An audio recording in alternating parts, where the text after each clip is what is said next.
আচ্ছা, জন্মদিন বলতে কী মাথায় আসে? কেক, মোমবাতি, চকলেট, লোকজন, তাই তো? ঠিক ধরেছ। আজকের দিনটাও কিছুটা এরকমই ছিল। আজকে ছিল আমার ভাইয়ের জন্মদিন। সকাল থেকে ফাঁকাই ছিলাম, ভাবলাম কেকটা নিয়ে চলে আসি। গুগল ম্যাপে সার্চ করার পর দেখলাম গড়িফাতে মিয়া মোড় কোথাও নেই, যেতে হবে নৈহাটি। ভাইউকে বললাম, কেকটা তুই আর আমি মিলে নিয়ে চলে আসি।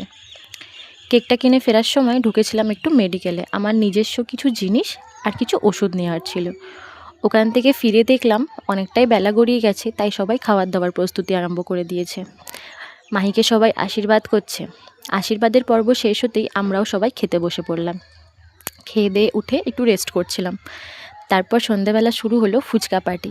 যেহেতু আগের দিন পৈতের অনুষ্ঠান ছিল, তাই প্রায় সবাই বাড়িতেই ছিল, তাই আড্ডাটা একটু বেশিই জমে উঠেছিল। ফুচকা পার্টি শেষ হওয়ার পর আমরা প্রস্তুতি করছিলাম কেক কাটার। ঘরটাকে একটু বেলুন দিয়ে সাজিয়ে নিয়েছিলাম, কারণ বার্থডে বলে কথা, সব বাচ্চাগুলো আছে, ওদেরই তো বেশি আনন্দ হয় এই সব দেখে।